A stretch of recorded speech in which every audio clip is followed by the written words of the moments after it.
I've never told anyone the full story of how I lost nearly $300,000 to a woman who promised me forever in Thailand. Because the truth is, I knew something was wrong months before she disappeared, and I kept sending money anyway. My name is Fletcher. I'm 44 years old, from Darwin, Northern Territory. For the past 15 years, I worked as a crane operator on remote mining sites across Australia. The money was good, really good, but the lifestyle was brutal. 2 weeks on, 1 week off. Living in dongas with blokes who'd rather drink than talk. Watching the same Netflix shows on repeat. I didn't realize how lonely I'd become until she showed up. Before we start, let me know where you're watching from. I check every comment. And if stories like this hit close to home, there's a super thanks button just below. Totally optional, but it helps me keep sharing the stuff most people are too ashamed to say out loud. By 2023, I'd saved up $280,000. Not bad for a guy who left school at 16, right? But here's the thing about mining money: you earn it in isolation, and you spend it the same way. My relationship with Sarah had ended 6 months earlier. 8 years together, and she told me I was emotionally unavailable. Maybe she was right. When you're operating heavy machinery 12 hours a day in 40-degree heat, you don't have much left for deep conversations about feelings. So there I was, single, cashed up, and tired of the Australian mining circuit. My mates were all talking about Thailand, cheap beer, beautiful women, tropical weather. "You should go, Fletch," they'd say. "Get yourself a nice Thai girl who'll appreciate you." Looking back, that advice was like handing a loaded gun to someone who'd never fired a shot. I booked a month in Thailand, telling myself it was just a holiday, but deep down, I was hoping for something more. Maybe a fresh start. Maybe someone who'd see value in a hard-working Aussie bloke with money in the bank. I landed in Bangkok in March 2023, and within a week I was in Phuket. The beaches, the food, the relaxed vibe, it was everything Darwin wasn't. I was staying at a decent resort, not some backpacker dive, and that's where I met her. Apena was working as a tour coordinator for luxury travel companies. She was 29, originally from Nakhon Ratchasima, and the first thing that struck me wasn't her looks, though she was beautiful, it was how she spoke. Perfect English, university educated, and she knew more about Australian geography than most Australians I'd met. She could tell you about Kakadu National Park, the Gone Railway, even small mining towns I'd worked in. "You're from Darwin?" she said when we first talked. "I've always wanted to visit the Northern Territory. The wildlife, the Aboriginal culture, it must be incredible to live there." I was blown away. Here was someone who actually wanted to know about my life, my work, my country. Not just, oh, Australia, kangaroos and Crocodile Dundee, but real questions about what it was like to operate cranes in remote locations, about the indigenous communities I'd worked near, about the challenges of living in Australia's most isolated capital city. We spent hours talking that first night. She told me about her work coordinating tours for wealthy international clients, how she'd studied hospitality management at university, how her family ran a small transport business back in Nakhon Ratchasima. She spoke 3 languages fluently and had genuine insights about international tourism trends. "Most Western tourists come to Thailand looking for cheap everything," she said. "But there's a market for authentic experiences, for people who want to understand our culture, not just party on the beach." I was impressed. This wasn't some bar girl looking for a quick payday. This was an educated woman with ambitions, someone who could hold her own in any conversation. We started seeing each other every day. She'd finish work, and we'd explore Phuket together. Not the tourist traps, but local markets, hidden temples, restaurants where no English was spoken. She'd translate for me, explain the history, make me feel like I was experiencing the real Thailand. The physical attraction was intense, but it was more than that. For the first time in years, I felt intellectually stimulated. She'd ask about my work, my dreams, my plans for the future. When I told her about the isolation of mining life, she listened with genuine empathy. "You're too intelligent for that work. she said one evening as we watched the sunset from Kata Beach.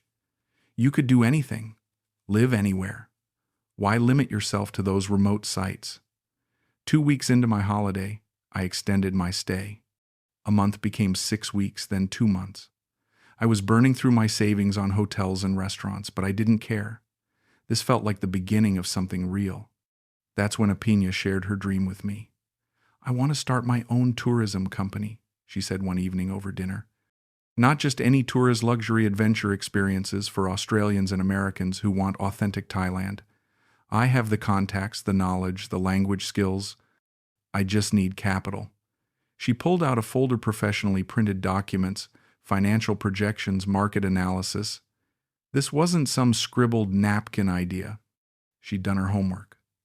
Look at this, she said, spreading papers across the table. Australians spend $2.3 billion on Southeast Asian tourism annually.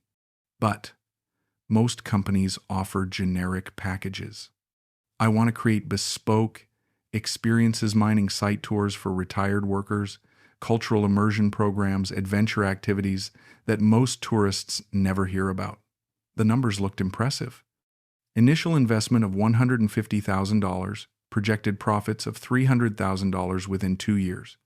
She had quotes from vehicle suppliers, licensing requirements, even preliminary agreements with local guides and accommodation providers.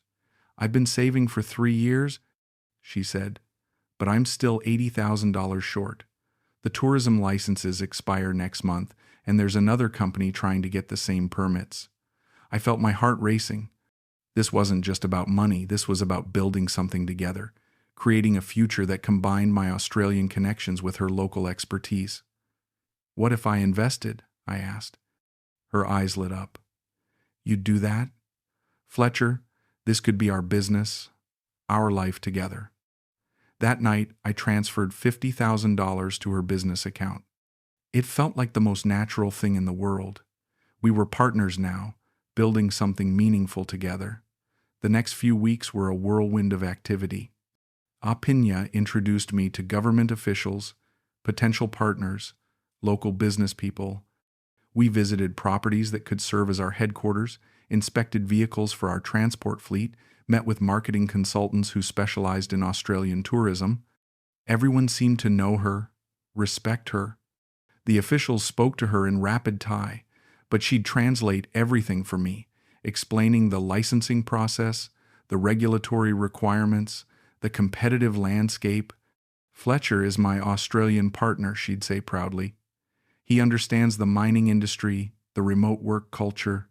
He knows what Australians really want when they come to Thailand.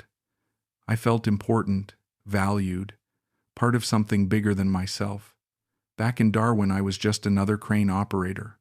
Here, I was an international business partner, someone with valuable insights and connections. But then the emergencies started. My father's in hospital. Apena told me one morning, tears in her eyes. He's had a heart attack. The doctors say he needs surgery, but the insurance doesn't cover it. My family's asking me to pay. She showed me the hospital bills, $15,000 for emergency cardiac surgery. The documents looked official, complete with medical terminology and hospital stamps. I can't ask you for money, she said. You've already invested so much in our business, but I don't know what else to do. Of course I helped. This was the woman I loved, the woman I was building a future with. Her family emergency was our family emergency. Then it was the business license deadline. They're requiring an additional deposit, she explained. Something about foreign investment regulations. If we don't pay $25,000 by tomorrow, we lose everything we've put in. The requests kept coming. Vehicle deposits, marketing advance payments, equipment purchases. Each time, Apena would show me official-looking documents, explain the urgent circumstances, promise that this was the last major expense before we could start operating. Once we're licensed and running, she'd say, we'll be making $20,000 a month. This is just the startup phase. My friends back in Darwin started expressing concerns. Mate, you've been gone 4 months, my best friend Craig said during a video call. When are you coming back? And what's this about a business in Thailand? It's not just a business, I told him. It's my future. Apena and I are building something incredible together. Just be careful, Fletch. You barely know this woman. But I did know her. We spent every day together, talked about everything, our childhoods, our dreams, our fears. She'd tell me about growing up in rural Thailand, about her family's struggles, about her determination to succeed despite limited opportunities. You're the first man who's ever believed in me, she'd say. In Thailand, men don't take women's business ideas seriously. But you see my potential. 5 months into our relationship, Apena planned the most romantic evening of my life. She took me to a private beach resort, decorated with flowers and candles, with a traditional Thai dinner prepared by a local chef. Fletcher, she said as we sat on the beach under the stars, I want to spend my life with you. Will you marry me? She'd had a ring Medea simple band with our initials engraved in Thai script. It wasn't expensive, but it was thoughtful, personal. I want to marry you too, I said, and I meant it completely. We started planning our wedding immediately. A ceremony in Thailand, followed by a reception in Darwin for my family and friends. She wanted to do everything properly, meeting my parents, learning about Australian culture, getting the appropriate visas. I'll need to travel to Darwin for the visa application, she said, and we should probably have some money set aside for the wedding expenses, for moving costs, for establishing ourselves in Australia. I transferred another $40, for wedding preparations and her visa application. We were going to be married in 3 months, and I wanted everything to be perfect. But then the inconsistencies started. One evening, I overheard her on the phone speaking rapid Thai. The tone was different, sharp, businesslike, nothing like the gentle way she usually spoke. When I asked who she was talking to, she said it was her mother discussing wedding preparations. Your mother speaks very assertively, I joked. Thy mothers are very, commanding about weddings, she replied, but something in her expression seemed off.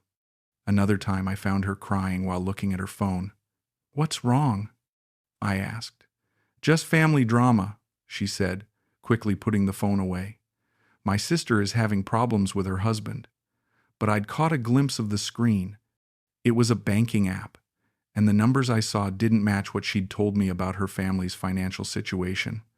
I started paying closer attention. Her stories about her childhood didn't always align.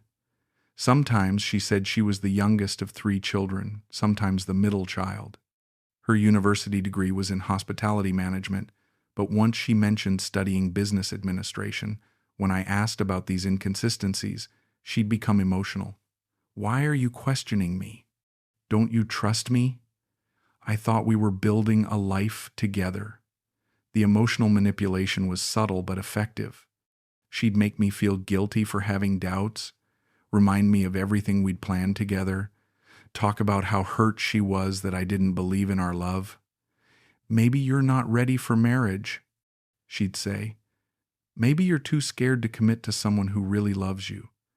I'd end up apologizing, reassuring her, promising to be more trusting. The pattern repeated every time I raised concerns. But the biggest red flag came when I asked to meet her family properly. We'd had video calls with people she said were her parents, but I wanted to visit them in Nakhon Ratchasima to understand her background better. They're very traditional, she said. They don't feel comfortable meeting you until after we're married. It's a cultural thing. That seemed odd. Every other Thai person I'd met was incredibly welcoming to foreigners. But again, she made me feel like questioning her was questioning our entire relationship. Then came the final request, the one that should have been impossible to ignore. Fletcher, I have incredible news, she said, barely able to contain her excitement. Remember that major investor I mentioned? The one who might back our tourism company? I remembered. She'd mentioned him several times, a wealthy Thai businessman who'd made his fortune in international trade. He wants to meet with us.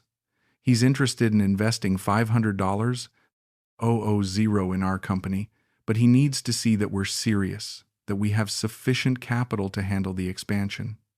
She showed me documents, investment proposals, market projections, partnership agreements. Everything looked professional, detailed, legitimate. He wants us to demonstrate our commitment by depositing $120,000 into an escrow account.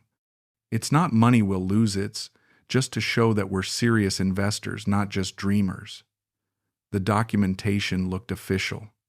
Bank letterheads, legal language, government stamps, but something felt wrong. Why does he need to see our money? I asked. If he's investing $500,000, why does our $120,000 matter? It's about trust, she explained. In Thai business culture, partnerships require mutual commitment. He needs to know we're not just looking for easy money. Every instinct I had was screaming at me to say no. But I was so deep into this relationship, so invested emotionally and financially, that backing out felt impossible. This is our chance, Apena said, taking my hands. Our chance to build something incredible together. With his investment, we can expand beyond tourism, hotels, restaurants, real estate. We could be millionaires within 5 years. I stared at the documents, at her hopeful face, at the life we'd planned together.